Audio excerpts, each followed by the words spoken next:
ആഹാ, ഇത് ഇങ്ങോട്ട് അടിക്കാൻ തുടങ്ങിയോ? ഹലോ, ആ സ്രാങ്ക് അവിടെ ഇല്ലേ? അയ്യോ, ഇത് ബോട്ടല്ല, കടയാ. Wrong number. പറയണ കേട്ടാ മതി. ആ സ്രാങ്ക് അവിടെ എവിടെയെങ്കിലും ഉണ്ടെങ്കിൽ 5 മിനിറ്റിനകം ഈ ഫോണിന്റെ ചോട്ടി വന്നിരിക്കാൻ പറ. അത് പറയാം. നിങ്ങൾ ആര്? മായാവി.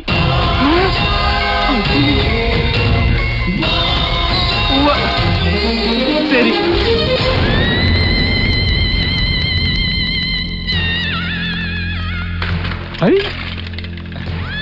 ഫ്രാങ്കേ, ഒരു സർബത്ത് കുടിച്ചിട്ട് പോ. എന്റെ പൊന്നോ വേണ്ട. എന്നിട്ട് കാശില്ലാന്ന് പറയുമ്പോ താരക്കിട്ട് തട്ടാനല്ലേ?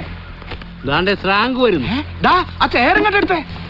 ഒന്നങ്ങോട്ട് മാറി മാറി മാറിക്കൊടുക്ക്. ഇങ്ങോട്ട് ഇരുന്നാട്ടെ.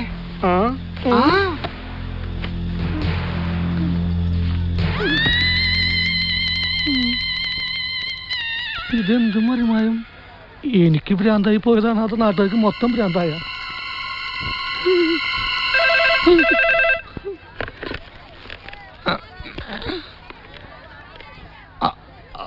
ഹലോ, ഞാനാ മായാവി.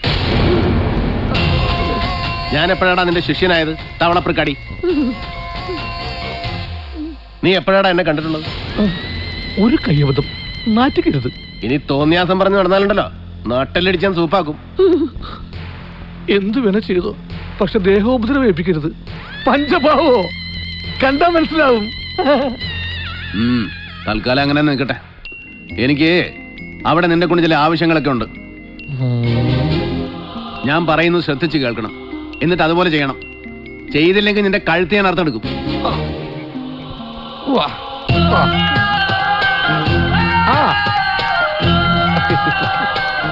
മനസ്സിലായില്ലേ? യഥം വലം നോക്കാതെ ചെയ്തിരിക്കും. ശരിയാടാ, സ്രാങ്ക് മായാവിയുടെ ആശാൻ തന്നെയാ. പിന്നെ ഞാനെന്തിനാ ആശാനെന്നും പറഞ്ഞ് നടക്കുന്നത്? ഇനി ഒന്നുകൊണ്ട് വിഷമിക്കണ്ട, ഇവിടുത്തെ കാര്യം ഞാൻ ഏറ്റു. ശരി. ഞാനല്ലേ പറയുന്നത്. നിനക്ക് ഈ ആശാന വിശ്വാസമില്ലേ? എന്നാലും ഞാൻ പഠിപ്പിച്ചതൊന്നും നീ മറന്നില്ലല്ലോ. അത് മതി. ഈ ഗുരുവിന് തിരുപ്പതിയായടാ, തിരുപ്പതിയായി. പിന്നെ ഒരു ഗൗരവമുള്ള ജോലി നിന്നെ ഞാൻ ഏൽപ്പിക്കുകയാണ്. കണ്ണൂരിലെ നമ്മുടെ കളരിയിൽ നിന്ന് ആ പഴയ രഹസ്യ ആയുധപ്പെട്ടി ഒന്നും എത്തിക്കണം. പകല് വേണ്ട, രാത്രി മതി. ഇനി ഒന്നും ഇങ്ങോട്ട് പറയണ്ട, പറയുന്നത് അങ്ങോട്ട് ചെയ്താ മതി. കേരടാ, ബ്ലാഡ് ഫുൾ. അവൻ പറയാ പരസ്യമായിട്ട് അവന് ഗുരുപൂജ ചെയ്യണമെന്ന്, അതും അമ്പലത്തിന് നടയിൽ വെച്ച്. അതാ ഞാൻ ഫസ്റ്റിലേ പറഞ്ഞത്, കയ്യപ്പൊത്തൊന്നും കാണിക്കരുത്, നാറ്റിക്കരുത്. നിങ്ങൾ കേട്ടില്ലേ? ഈ സ്രാങ്കിന്റെ ഒരു ഭാഗ്യേ. ഇതൊക്കെ എന്ത്? തനിക്ക് എത്ര രൂപ തരാനുള്ളത്? ഒന്ന് ചുമ്മാ കിട്ടാങ്കെ ആ ടീച്ചറിന് കയ്യെടുത്തേ. നാട്ടുകാരാകുമ്പോ കുറച്ച് കാശ് അങ്ങോട്ടും ഇങ്ങോട്ടും കൊടുത്തൊന്ന് വാങ്ങി നോക്കി ഇരിക്കും. അതൊന്നും കാര്യാക്കാനില്ല. എന്നൊരു 50 രൂപ എടുത്തേ. ഇങ്ങനെ കാര്യങ്ങളും വിവരങ്ങളൊക്കെ അറിഞ്ഞാണല്ലോ. ഇനി എന്തറിയാനാ? കാര്യം നമ്മൾ പലപ്പോഴായിട്ടൊന്ന് ഉറച്ചിട്ടുണ്ടെങ്കിലും ഞാനത് മറന്നു. ആണുങ്ങളായതൊക്കെ പതിവാ. നീ ഇന്നു മുതൽ എന്റെ കൂടെ കൂടിക്കും, ശിക്ഷനായിട്ട്. അത് വേണം. വേണം. ഒരു ഫ്രീ ചായ ഇവന് കൊടുക്ക്. നിങ്ങളൊന്നേ, നമ്മൾ ചെയ്ത വലിയൊരു തെറ്റിന് പരിഹാരം ചെയ്യണം. പലഹാരം വേണോ സ്രാങ്കേ? പലഹാരം അല്ലട കഴുതേ, പരിഹാരം.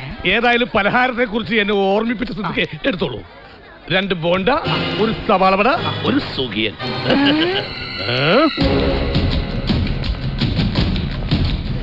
ആശാനെ കാര്യം എന്താണെന്ന് പറഞ്ഞില്ല. ചോദ്യം ചോദിച്ച ഒറ്റ തൊഴി വെച്ച് തരും. സ്ലാങ്ക് പറയും, അപ്പ കേട്ടാ മതി. സ്ലാങ്ക് കാണിക്കും, അപ്പ കണ്ടാ മതി. എന്നാ ഒന്ന് കാണിക്ക് സ്രാങ്കേ. എല്ലാവരും കണ്ടോടാ എന്റെ സ്റ്റിച്ചിന്റെ പുതിയ ഐറ്റം.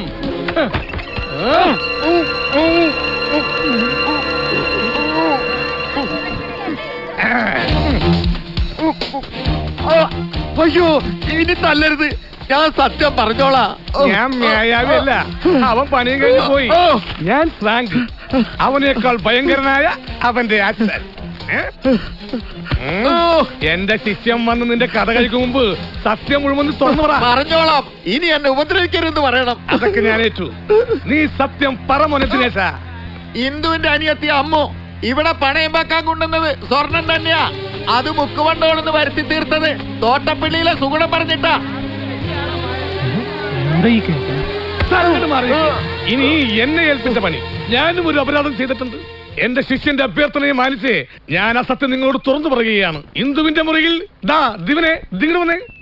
ദിവനെ മദ്യപിച്ച് മതോന്മത്തനാക്കി ഇന്ദുവിന്റെ ഓഫീസ് മുറിയിൽ അവളറിയാതെ കൊണ്ടുപോയി കിടത്തിയത് ഞാനാ. ആ തോട്ടപ്പള്ളി സുരേന്ദ്രൻ പറഞ്ഞിട്ടാണ് ഞാൻ അങ്ങനെ ചെയ്തത്. ഇന്ദു ഇക്കാര്യത്തിൽ നിരപരാധിനിയാണ്. നാട്ടുകാരെ, അവൾ നിരപരാധിനിയാണ്.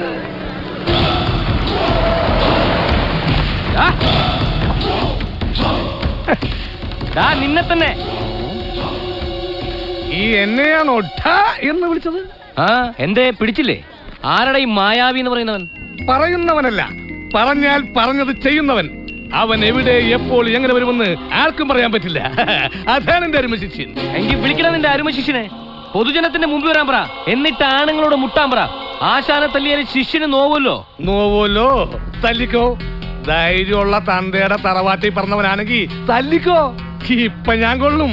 എന്റെ ഈ ശരീരത്തിലെ ഓരോ സ്പെയർ പാർട്സിനും തല്ലുകൊണ്ട് നല്ല ശീലോ. പക്ഷെ എന്നെ തല്ലിക്കഴിഞ്ഞാലുണ്ടാ നിന്റെ അവസ്ഥ ഓർക്കും എനിക്ക് വിഷമോ. നീയൊക്കെ രാത്രി ഏത് കിടപ്പറ കിടന്നുറങ്ങിയാലും നിന്റെ കഴുത്തിന് മേലുള്ള തലവിട്ടി മാറ്റും മായാവി. അത് നേരിടാനുള്ള ചങ്കൂറ്റുണ്ടെങ്കിൽ തല്ലിക്കോ.